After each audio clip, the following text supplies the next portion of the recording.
अस्सलाम वालेकुम इन्वेस्टर्स। आज हम आपको एक इन्वेस्टमेंट का कॉन्सेप्ट है रुपी कॉस्ट एवरेजिंग, उससे इंट्रोड्यूस करवाएंगे।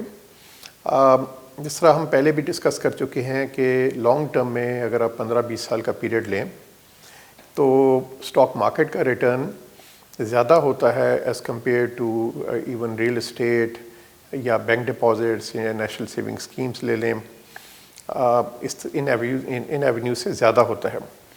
मगर जो दूसरी साइड है कि स्टॉक मार्केट रिस्की होती है, अप्स एंड डाउन्स बहुत ज़्यादा होते हैं स्टॉक मार्केट में, जिसकी वजह से एट टाइम्स इन्वेस्टर्स का नुकसान होता है। तो ये जो कॉन्सेप्ट है रुपी कॉस्ट एवरेजिंग, इसमें थोड़ा सा जो आपका जो रिस्क लेवल है, आप स्टॉक मार्केट में तो जाते हैं मगर आपका रिस्क लेवल थोड़ा कम हो जाता है।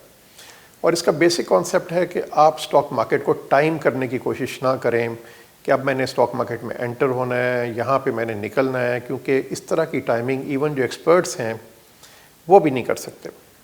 स्टॉक मार्केट अगर बढ़ रही है तो आप देखते हैं कि दूसरे लोग कमा रहे हैं और आप स्टॉक मार्केट से बाहर हैं। फिर आपको ये भी वरी होती है कि मैं अब इस टाइम पे इस लेवल पे एंटर हो गया तो यहाँ से आगे स्टॉक मार्केट गिर ना जाए। इस तरह जब स्टॉक मार्केट गिर रही होती है तो ये नहीं मालूम होता कि क्या अब स्टॉक मार्केट बॉटम आउट हो गई है या फर्दर गिरेगी, तो भी इन्वेस्टर बड़ा परेशान होता है कि मैं इन्वेस्ट करूं या ना करूं। तो जो एक अच्छा ये जो स्ट्रेटजी है रुपी कॉस्ट एवरेजिंग, ये हमें कहती है कि आप हर महीने एक फिक्स्ड अमाउंट अपना स्टॉक मार्केट में या स्टॉक म्यूचुअल फंड में इन्वेस्ट करें। ये फिक्स्ड अमाउंट कितना होना चाहिए? बेसिकली इन्वेस्टर्स को एडवाइस किया जाता है कि जितनी आपकी टेक होम इनकम है उसका 20% आप हर महीने सेव करें। तो अगर मेरी इनकम ₹1,00,000 महीने की है तो मुझे 20,000 रुपये महीना सेव करना है, ताकि मेरी जो फ्यूचर नीड्स हैं, रिटायरमेंट के बाद मुझे पैसों की ज़रूरत होगी, बच्चों की शादी, बच्चों की तालीम, घर बनाना, तो 20% मैं अपनी इनकम हर महीने सेव करूं। और इसको महीने के शुरू में सेव करना चाहिए, क्योंकि महीने के एंड पे आप देखेंगे जो भी आपकी इनकम है वो तकरीबन ख़त्म हो गई है, खर्च हो गई है। तो सेविंग में डिसिप्लिन लाने के लिए इम्पॉर्टेंट है कि आपको जो ही तनख्वाह मिलती है, प्लस से मुझे ₹1,00,000 टैक्स कटने के बाद मुझे मिला, उसमें से 20,000 का चेक लिख के मैंने NBP स्टॉक फंड में इन्वेस्ट कर दिया या स्टॉक मार्केट में इन्वेस्ट कर दिया, और बाकी 80,000 रुपये मैंने अपना घर चलाना। तो इस स्ट्रेटजी का फ़ायदा यह है कि आप स्टॉक मार्केट को टाइम नहीं कर रहे होते, क्योंकि मार्केट ऊपर हो या नीचे हो, आपने हर महीने 20% ऑफ योर इनकम आपने इन्वेस्ट कर देनी है स्टॉक मार्केट में, और इसकी वजह से आपकी वॉलेटिलिटी कम हो जाती है।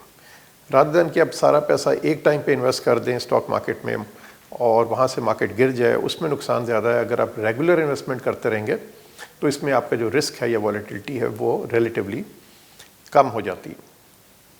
तो ये स्ट्रैटेजी ना सिर्फ इंडिविजुअल्स के लिए एक अच्छी स्ट्रैटेजी है लॉन्ग टर्म सेविंग के लिए, मगर जो प्रोविडेंट पेंशन फंड के ट्रस्टीज़ हैं और उनको भी यही परेशानी होती है कि ये ट्रस्ट का पैसा है, एम्प्लॉइज़ का पैसा है, अगर स्टॉक मार्केट में नहीं लेके जाते, बैंकों वगैरह में रख देते हैं, तो वहाँ पे तो जो इतनी इन्फ्लेशन है, महंगाई है, वो भी कवर नहीं होती। और अगर स्टॉक मार्केट में ले जाते हैं तो वहाँ पे रिस्क होता है। तो वहाँ भी प्रोविडेंट पेंशन फंड के जो ट्रस्टीज़ हैं उनके लिए भी अच्छी स्ट्रैटेजी है कि हर महीने थोड़ा थोड़ा करके स्टॉक मार्केट में एंट्री लें। तो आखिर में रुपी कॉस्ट एवरेजिंग की एक एग्जांपल आपको दे देता हूँ।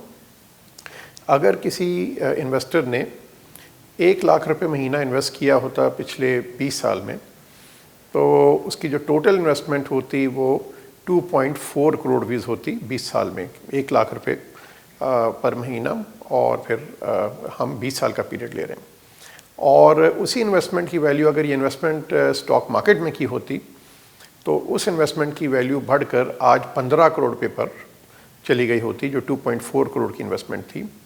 और यही इन्वेस्टमेंट अगर ₹1,00,000 महीने की होती डिफेंस सेविंग सर्टिफिकेट में, तो आज उसकी वैल्यू 7.5 करोड़ रुपये होती।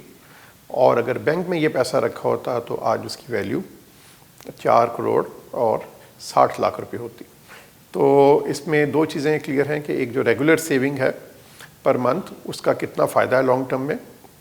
दूसरा ये है कि स्टॉक मार्केट जो रिटर्न देती है वो दूसरे एवेन्यू से ज़्यादा है। और तीसरा एक कंपाउंडिंग का फैक्टर आता है कि जितना आपका जो इन्वेस्टमेंट हॉराइजन है वो लॉन्ग होगा, उतनी आपके इन्वेस्टमेंट की वैल्यू ज़्यादा बढ़ेगी।